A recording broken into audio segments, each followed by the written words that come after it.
Salut les enfants, comment allez-vous? Alors je reviens rapidement vers vous avec une nouvelle vidéo. Cette fois-ci, c'est pour travailler avec vous la lettre O. Mais avant tout les enfants, je voudrais vous rappeler une chose très importante, que j'avais toujours l'habitude de vous le dire en classe d'ailleurs, c'est que pour avoir une bonne et belle écriture, il faut absolument faire deux choses. Alors la première, c'est qu'il faut prendre une position confortable, c'est-à-dire qu'il faut être bien assis sur sa chaise. Deuxième chose, il faut tenir correctement le crayon ou bien le feutre. Parce que si vous ne tenez pas bien le crayon, l'écriture va aller dans tous les sens. À droite, à gauche, en haut, en bas. Et ça, c'est pas bon. Donc déjà, mon crayon, je le tiens avec les 3 doigts seulement.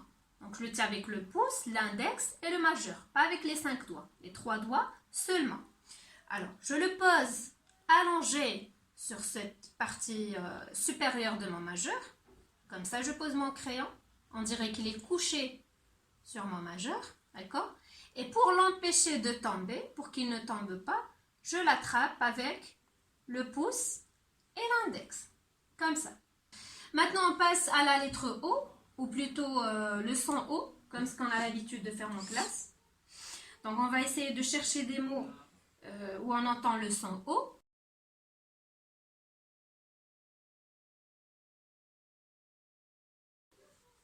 Alors, si je vous donne le mot bateau, où est-ce qu'on entend le son O? Est-ce que c'est au début ou à la fin? Donc, c'est à la fin du mot, c'est dans la syllabe to. Voilà. Et si je vous donne le mot arrosoir, arrosoir, où est-ce qu'on entend le son O? Est-ce que c'est au début, au milieu ou à la fin? Oui, c'est au milieu du mot. C'est dans la syllabe ro. Alors là, je vous donne un dernier mot, c'est le mot moto. Écoutez bien, moto. On entend le son O au début ou à la fin? Alors bravo pour ceux qui l'ont trouvé. Déjà, dans le mot moto, on entend le son O 2 fois. Dans la syllabe mo et dans la syllabe to. C'est-à-dire qu'on l'entend au début et à la fin du mot. D'accord?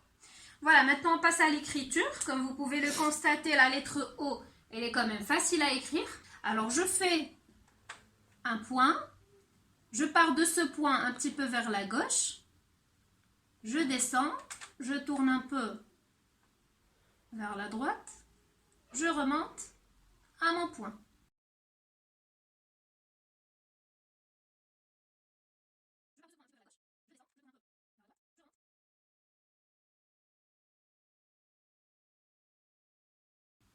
Voilà. Donc les enfants, j'espère que vous avez bien suivi et bien compris. Je vous donne rendez-vous dans quelques jours avec une nouvelle vidéo. Donc d'ici là, je vous fais plein de bisous et je vous dis bye bye.